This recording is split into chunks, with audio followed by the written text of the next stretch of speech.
नमस्कार दोस्तों। Brush up your English channel में आपका स्वागत है। मेरा नाम है पंकज देव और मैं उम्मीद करता हूँ कि आप सब अच्छे होंगे, बढ़िया होंगे। दोस्तों आज हम कुछ इडियम्स सीखेंगे।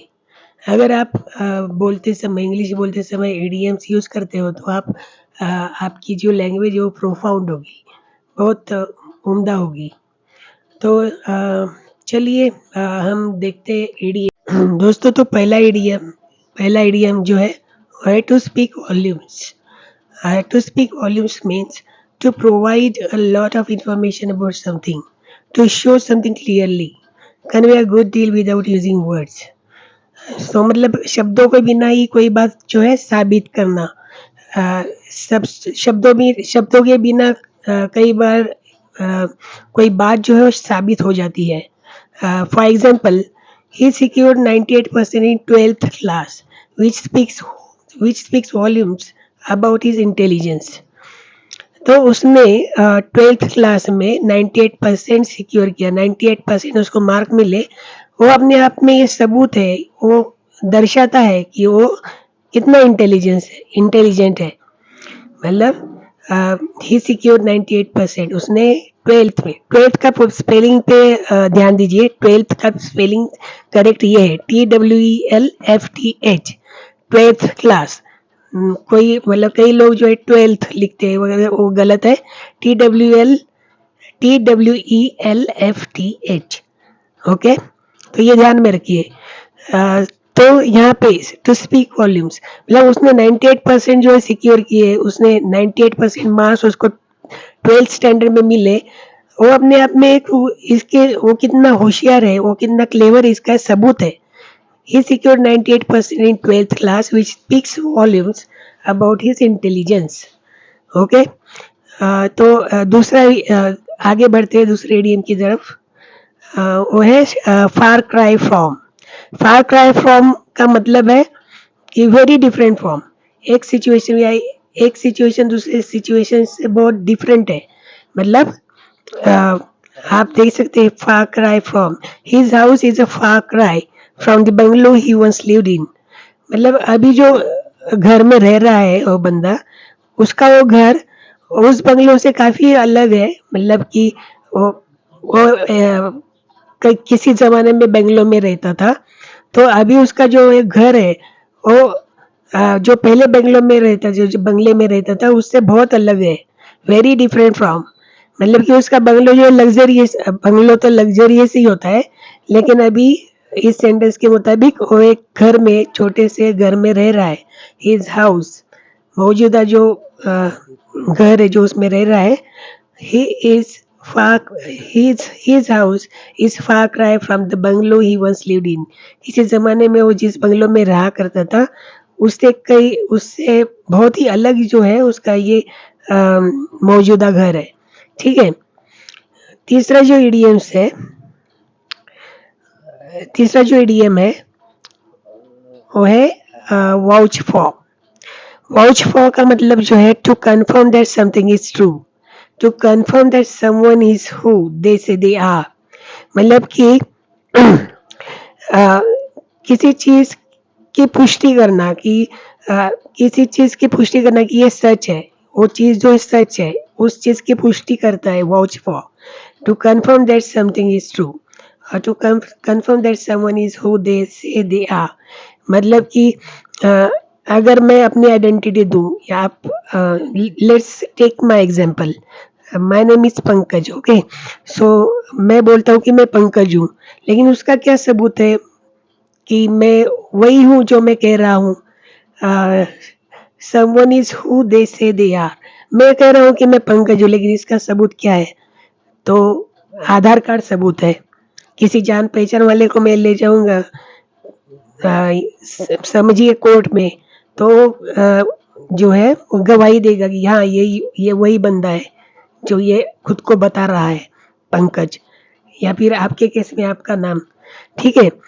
तो इसके एग्जाम्पल जो है, he is an efficient employ and I vouch for him. वो जो है एक उम्दा एम्प्लॉय है, उसकी कार्यक्षमता बहुत अच्छी है, कार्यक्षम एम्प्लॉय है, और इसकी मैं गवाही देता हूँ, इसकी मैं पुष्टि करता हूँ। आई वाउच फॉर हिम, मतलब कि मैं आपको उसकी तरफ से बोलता हूँ, he is an efficient employ and I vouch for him, मतलब कि खुद के एक्सपीरियंस से उसको पता है उस कंपनी के बॉस को कि हाँ ये एफिशिएंट एम्प्लॉय है और वो उसकी हामी भरता है। He is an efficient employ and I vouch for him. और दूसरा जो सेंटेंस है मतलब एग्जाम्पल, जैसे कि मैंने बताया कि मैं खुद को मतलब किसी सिचुएशन में फंस जाऊँ जिसमें मेरी आइडेंटिटी का प्रूफ चाहिए होगा, तो मैं कैसे साबित करूँगा, तो आधार कार्ड दिखाऊँगा क्योंकि उसमें जो है सब बायोमेट्रिक्स लिए रहते हैं, तो शक की कोई गुंजाइश ही नहीं रहती। सब रिकॉर्ड्स वहाँ पे रहते हैं, तो सिस्टम में सब रिकॉर्ड्स रहते हैं। तो जो सेंटेंस है वो है your Aadhaar card watches for your identity, मतलब आपके पास अगर आधार कार्ड है तो आपकी आइडेंटिटी जो है प्रूव हो सकती है, सॉरी प्रूव होती है। Vouches for, your Aadhaar card vouches for your identity. तो दोस्तों अभी ये जो है हम दोबारा मतलब कि हम दोहराएंगे, सिर्फ सेंटेंस जो है एग्जाम्पल सेंटेंसेस है वो दोहराएंगे। तो कृपया मेरे साथ आप बोलिए, लाउडली बोलिए। तो आप पहले सेंटेंस के यहाँ चलते हैं। पहले सेंटेंस पे, he secured 98% in 12th class which speaks volumes about his intelligence. He secured 98% in 12th class which speaks volumes about his intelligence. दूसरा जो है, his house is far cry from the bungalow he once lived in. His house is far cry from the bungalow he once lived in. मुझे एक example याद आया फार cry का। अभी बहुत सी मूवीज जो है बुक पे से बनती है, तो कोई बुक लिखता है तो उस पर मूवी बनती है, तो अगर वो उससे अलग है तो हम कह सकते हैं कि the movie is far cry from the book. जिस बुक पे ये मूवी बनाई गई है वो उस बुक की स्टोरी से बहुत ही डिफरेंट है, इसका ये मीनिंग हुआ। The book is far cry, sorry the movie is far cry from the book. Okay, यहाँ पे नहीं लिखा है लेकिन आप ध्यान में रखिए, the movie is far cry from the book. Okay, तीसरा जो है वो है वाउच फॉर। वाउच फॉर मतलब to confirm that something is true, to confirm that someone is who they say they are. He is an efficient employ and I vouch for him. Your Aadhaar card vouches for your identity. Okay, चौथा जो example है run for money. Run for money का मतलब है to make it difficult for someone to win a game a contest by trying hard and playing और performing well although they lost. मतलब आखिर में जो है वो हार जाता है, मतलब कोई भी बंदा या फिर कोई भी टीम आखिर में हार जाती है, लेकिन बहुत टफ फाइट दी उन्होंने, ऐसा कहा सकता है। हारने से पहले बहुत टफ टफ फाइट दी है। तो इसका मतलब ये जो एक्सप्रेशन है उस बात के लिए यूज किया जाता है। इसका एग्जाम्पल ले, अभी जनरली जो है मैंने तो ऑस्ट्रेलिया को ही जीतते हुए देखा है क्रिकेट मैच में, लेकिन मैं यहाँ पे इंडिया को जीताऊंगा। तो एग्जाम्पल है, Australia gave India run for Australia gave India run for her money in the last cricket match. मतलब कि ऑस्ट्रेलिया ने हारने से पहले इंडिया को बहुत टफ फाइट दी, मतलब कि बहुत उनका जीतना जीतना जो है मुश्किल लग रहा था, लेकिन इंडिया जीता क्योंकि ऑस्ट्रेलिया ने उसको टफ फाइट दी। लेकिन इसका उल्टा होता है ना हर मैच में, मतलब ऑस्ट्रेलिया ही जीतता है कई बार मैंने देखा है, लेकिन यहाँ पे इंडिया जीता है। तो Australia gave India run for money in the last cricket team. Australia ने बहुत टफ फाइट दी थी इंडिया को, लेकिन ऑस्ट्रेलिया हार गया था, इंडिया जीत गया था, इसका मतलब ये है। दोस्तों पांचवा जो सेंटेंस है वो है to kick the bucket. Kick the bucket का लिटरली मीनिंग नहीं देते, क्योंकि इसका मतलब बाल्टी को लात मारना नहीं है। To kick the bucket means to pass away, मतलब कि मर जाना। He kick the bucket at 4 AM today, मतलब कि वो आज 4 बजे चल बसा, सुबह 4 बजे। और इसका दूसरा एग्जाम्पल मतलब every one of us will kick the bucket someday, मतलब हम में से हर कोई एक ना एक दिन मरेगा, मर जाएगा, ठीक है। छठवां जो एग्जाम्पल है to beat around the bush, मतलब not getting to the point. इसका एग्जाम्पल है stop beating around the bush and show me that result of the test, मतलब कोई बाप अपने बच्चे से कहता है stop beating around the bush and show me the result of the test, मतलब कि इधर उधर की बातें मत करो और टेस्ट का रिजल्ट मुझे बताओ, परीक्षा का रिजल्ट मुझे बताओ। सातवां जो है it is raining cats and dogs. दोस्तों ये जो है ये ईडीएम है सिर्फ, और it is raining cats it is raining cats and dogs ये लिटरली मीनिंग नहीं देते लेते हैं। इसका मतलब यह है कि इट इज रेनिंग अनयूजुअली और अनबिलीवेबली हार्ड। तो मतलब कि अनयूजुअल मतलब हमेशा नहीं होता इस तरह से बारिश गिर रही है, मतलब हमेशा की तरह से थोड़ा अलग है, मतलब बहुत अलग है, मतलब अनयूजुअली और अनबिलीवेबली हार्ड, मतलब कि बहुत जोर से बारिश हो रही है। इसका ये मतलब हुआ, ठीक है। दोस्तों अगला सेंटेंस है to send someone from pillar to post. इसका मतलब ये होता है कि किसी को एक जगह से दूसरी जगह पे घुमाना, मतलब इधर से उधर भेजना और काम न करना उसका, इसका ऐसा मतलब होता है। मतलब to force someone to keep moving from one place to another, एक जगह से दूसरे जगह व्यक्ति को भेजना, इधर जाओ, इसके पास जाओ, मेरे पास नहीं, उसके पास वो डिपार्टमेंट है वगैरह, ऐसा हम सुनते हैं ना गवर्नमेंट ऑफिस में वगैरह। तो to send someone from pillar to post उसे कहते हैं। तो इसका जो है एग्जाम्पल हम देखेंगे, generally they send you from pillar to post, यहाँ पे फ्रॉम होना चाहिए।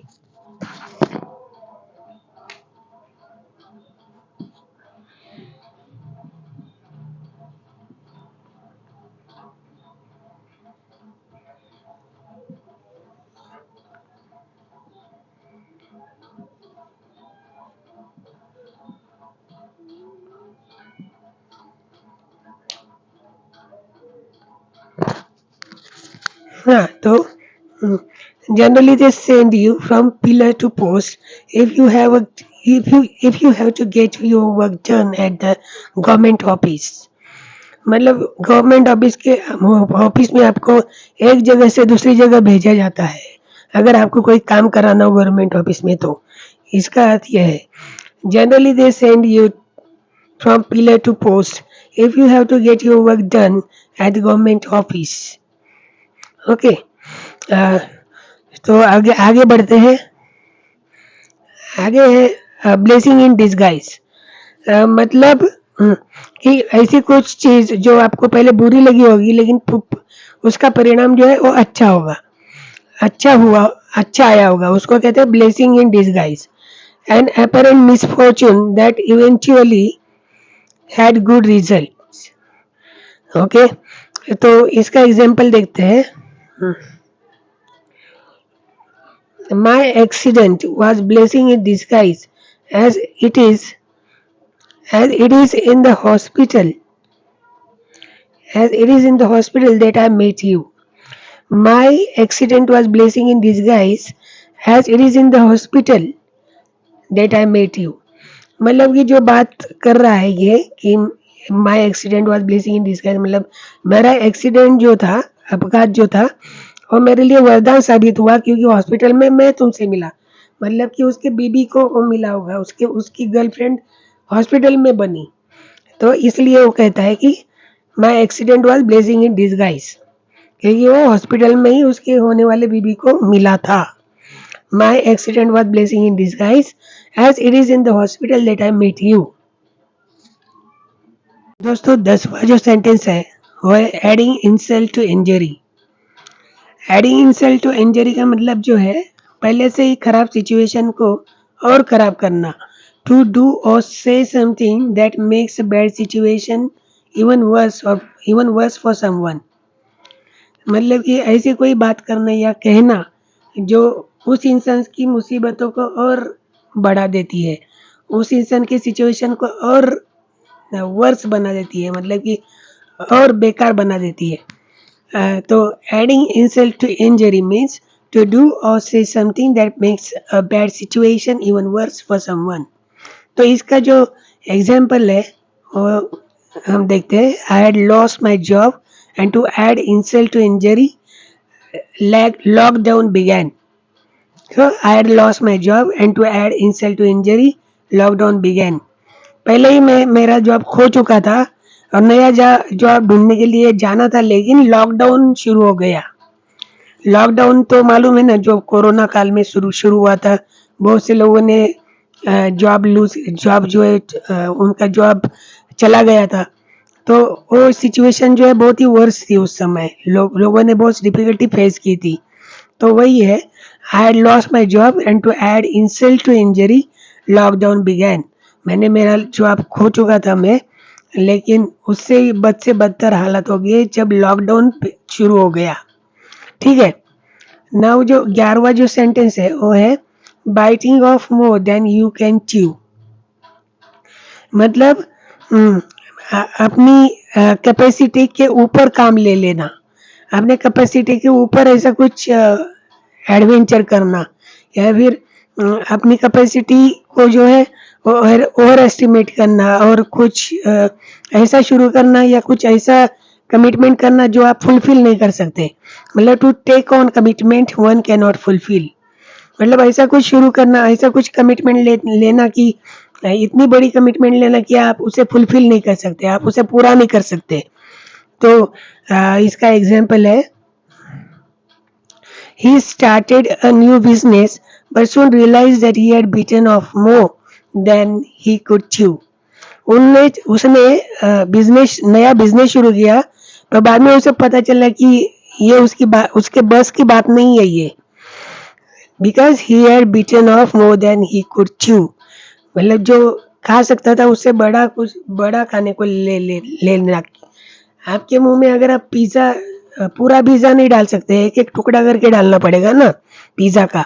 उसी प्रकार से to take on a commitment one can not fulfil. He started a new business but soon realised that he had beaten up more than he could chew. मतलब उसने business तो शुरू कर दिया लेकिन उसके कैपेसिटी के बाहर था, और मतलब जल्दी उसे पता चला कि ये उसकी बस की बात नहीं है। दोस्तों, उम्मीद करता हूँ कि आपको आज का वीडियो अच्छा लगा होगा। फिर से मिलते हैं किसी नए टॉपिक के साथ। तब तक अपना ख्याल रखिए। Have a great day ahead.